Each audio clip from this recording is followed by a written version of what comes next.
ఏమ్మా అలంకరణ పూర్తయిందా? మీరంతా ఒకసారి బయటకు వెళ్ళండి. అలాగే పదండి వెళ్దాం. రామ్మా, రా తల్లి, కూర్చోమ్మా. చూడు తల్లి, మీ భార్యాభర్తల జీవితానికి ఇది తొలి రోజు. కట్నం కింద ప్రతి తల్లిదండ్రులు సారే చీరా ఇస్తారు. కానీ అంతకంటే విలువైన 6 సూత్రాలు మా అమ్మ నాకు చెప్పింది. వాటితోనే నా సంసారాన్ని స్వర్గంగా మార్చుకోగలిగాను. ఆడదాని కాపురం బాగుండాలన్నా, భ్రష్టు అవ్వాలన్నా అది తన మొగుడు తన చెప్పు చేతుల్లో ఉంచుకోగలిగినప్పుడే సాధ్యమవుతుంది.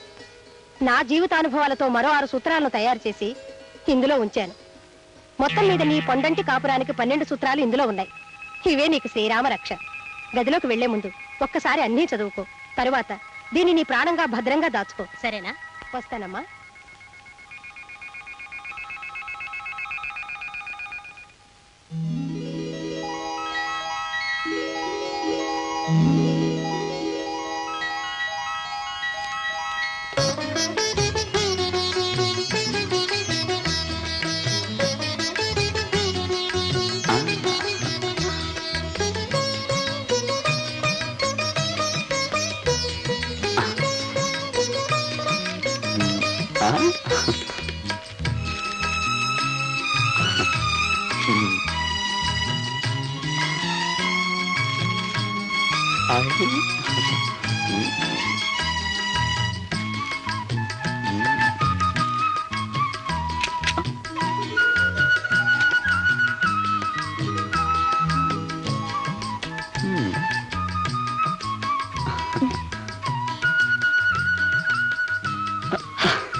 తర్వాత తాగుతా.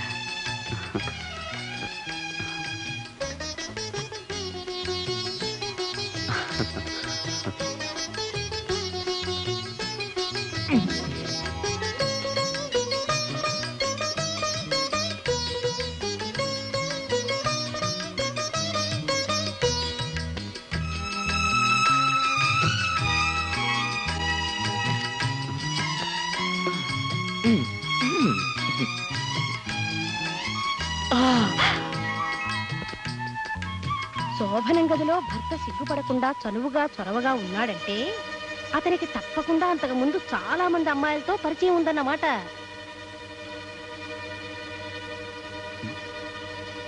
ఏమిటిది అలా చూస్తుండిపోయావు? ఏమండి,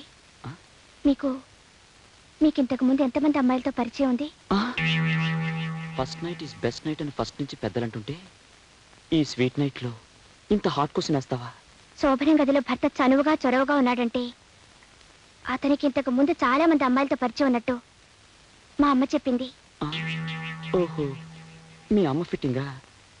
నేనేదో కాలేజీలో చెప్పారేమో అనుకున్నానులే. చూడు, ఫస్ట్ నైట్ నువ్వు సిగ్గుపడి నేను సిగ్గుపడి ఇద్దరం సిగ్గులతో మొగ్గలేస్తుంటే ఈ ఫస్ట్ నైట్ బెస్ట్ నైట్ అవ్వదు, వర్స్ట్ నైట్ అవుతుంది.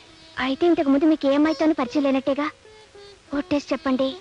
నా క్యారెక్టర్ గురించి ఒట్లు వేయడం, తహసీల్దార్ సర్టిఫికెట్లు తేవడం ఇవన్నీ బ్లడీ ట్రాష్. వర్షం గురించి కథ రాసేవాడు వర్షంలో తడుస్తూ రాయనక్కర్లేదు కదా. అవును. అలాగే శోభనం రాత్రి గురించి తెలుసుకోవడానికి పెళ్లికి ముందు శోభన సీనుల్లో పాల్గొనక్కర్లేదు. ఎన్నో సినిమాల్లో శోభన సీన్లు చూపించారు. సినిమాల వల్ల విజ్ఞానం కలకపోయినా ఇలాంటి విషయాలు బాగా తెలుస్తాయి. అర్థమైందా?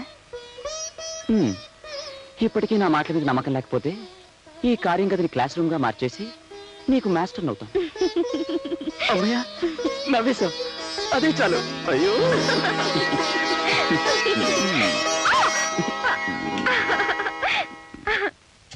జయా. వస్తున్నానండి. Come on, make it fast. Coffee. Jaya dear, ఎలా ఉన్నాను?